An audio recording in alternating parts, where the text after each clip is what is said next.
Um, Now we're getting very close to the end of this long, drawn out circus hoax of a kangaroo court style KGB Soviet style trial where Trump's fate hangs in the balance. And you can be falsely accused and falsely convicted of a crime you didn't commit.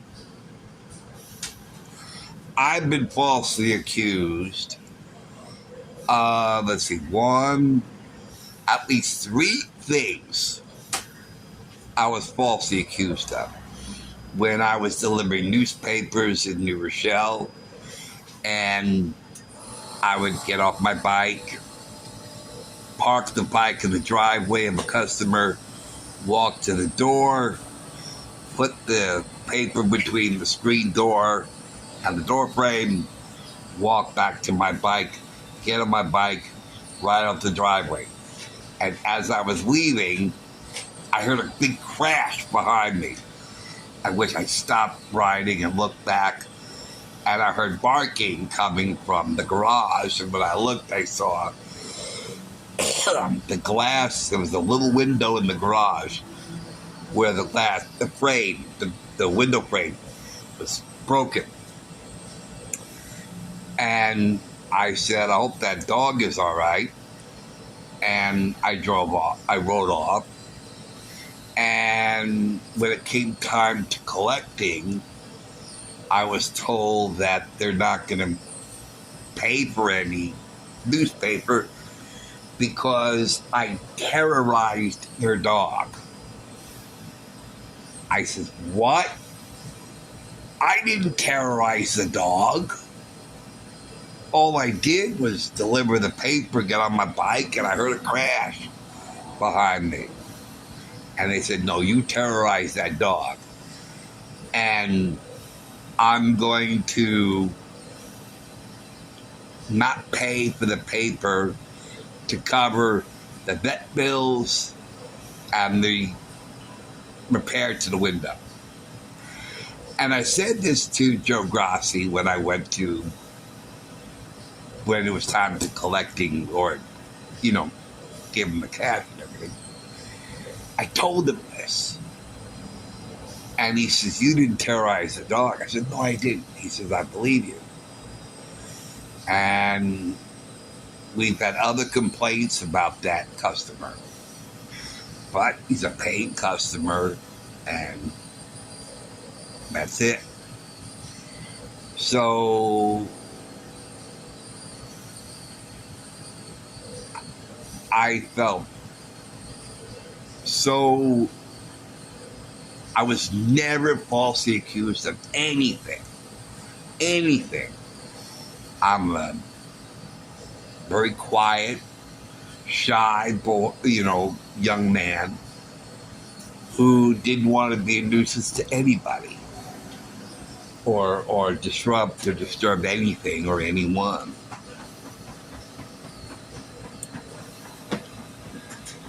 Now, we went to small claims court, and I don't remember if they were suing the paper or what. But as it turned out, the judge believed them and not us. Because we had no evidence, we had no witnesses, it was my word against theirs. And for some reason, the judge believed them. So at the young age of, how old was I? About 16, 17. I quickly learned that everybody is not as fair and honest as we are. And the next time was at VH1, and than at the Food Emporium supermarket, where I was falsely accused of doing something I wasn't doing. And here Trump is being falsely accused of something he didn't do. The other two monetary lawsuits with the sexual harassment and the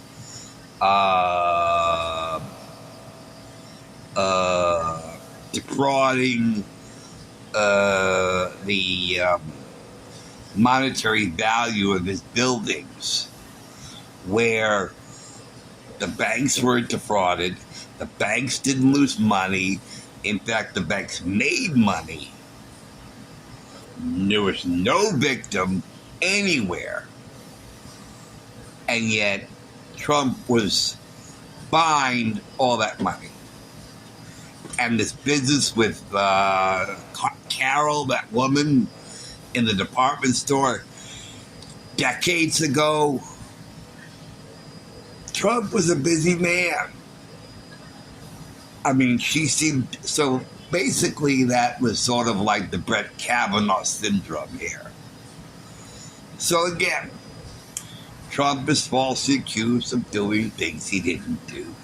And because there's so many people who hate him, that the haters were convincing, and I think the judge was also a hater. So, yeah, it made sense that they would charge him.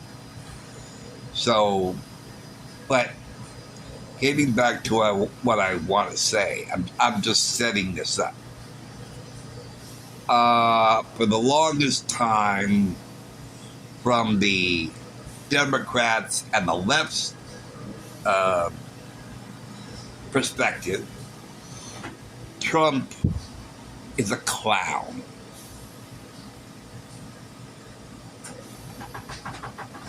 When I think of a clown, I think of a circus performer or someone who's inept. Okay? Trump is far, far from inept. Trump is a businessman. Trump made lots of money. He was a successful author.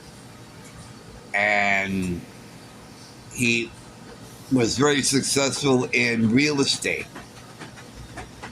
He was loved by millions and respected by millions. And he looks at everything from the businessman's perspective. When he ran the country as president, he treated the entire country like a business. And when it came to overseas, he treated the other countries as part of the business. And everybody benefited. Our country benefited. The other countries benefited. The relationship between the United States and other countries benefited. And people started making money. And there was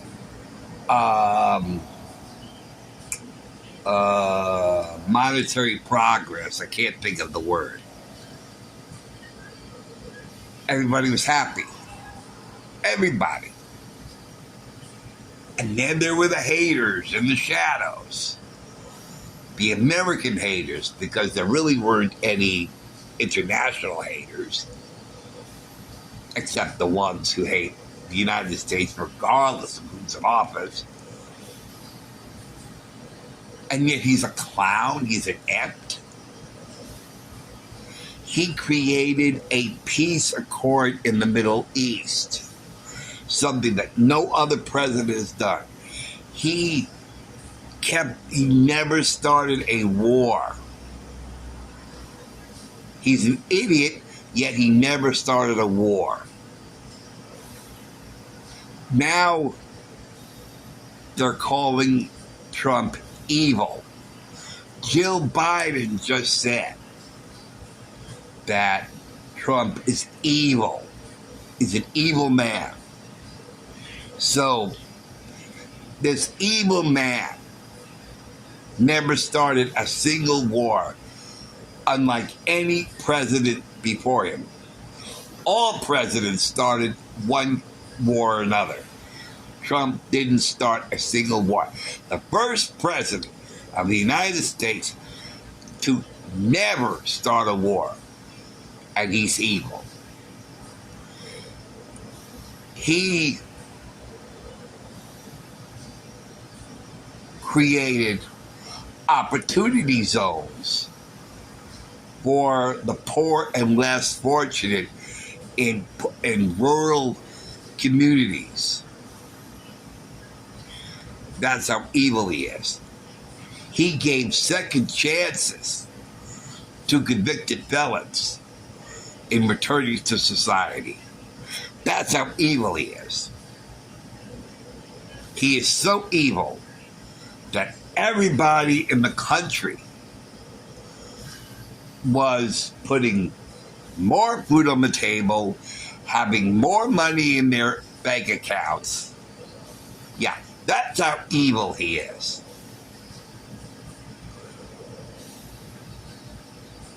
He is so evil that, I mean, he's so evil. This is how evil the man is. After East Palestine, Biden never went there to be supportive of him. Trump did. He wasn't president yet. He loves his country so much, yet he's evil. He's evil. He's so evil that he went to East Palestine so soon after it happened to talk to the residents there and offer his support and concern. That's how evil Trump is. So,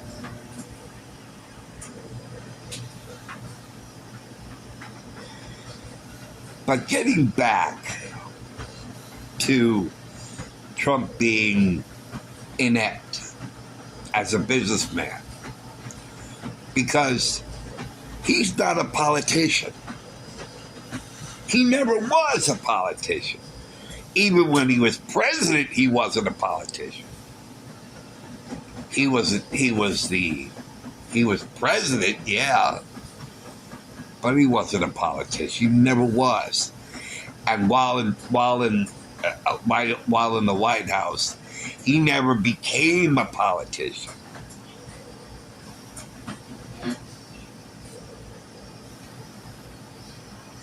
And yet, he's inept.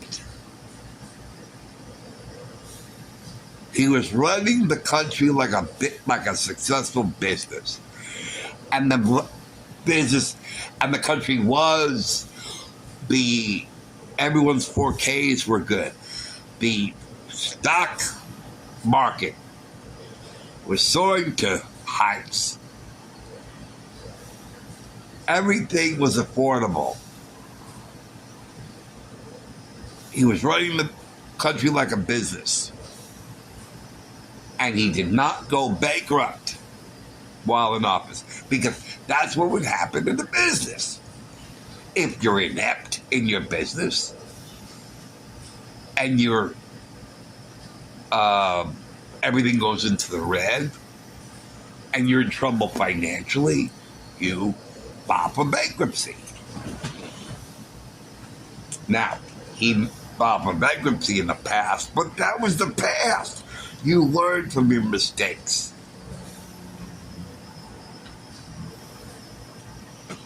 And to avoid what caused the problem in the first place, which he did. So, someone who's inept would put the country in the red. But he didn't do that. But he's a clown. He's inept. And since he ran the country like a business, when I hear Trump talk, practically everything that he utters is from a businessman's perspective. And when he talks, I can hear my own father's voice, words out of his mouth. When Trump talks, I feel I'm listening to my father. So, if Trump is a clown, is inept, then by mathematical ratio and 1-to-1, my father was a clown also. My father was inept.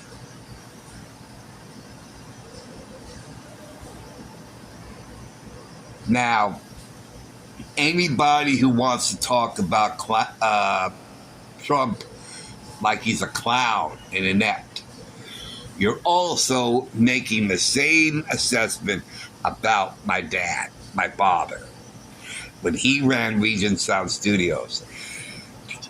Dad ran Regent Sound Studios the same way that Trump runs his business. So if Trump is inept, so is my dad. And that is what I want to leave you with. So, thanks for... Okay. Thanks for watching.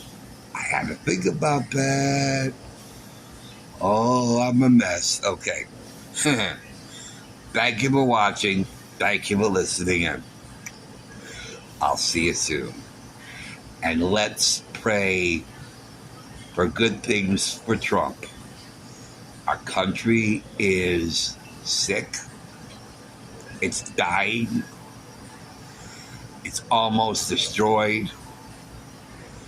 And 4 more years of Joe Biden, we will not have a country anymore.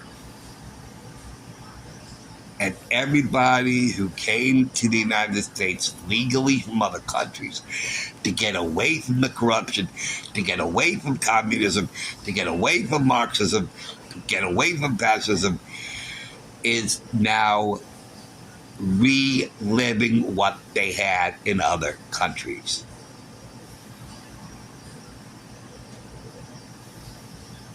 Okay. I'll see you later. Take care, guys. See you soon. Bye.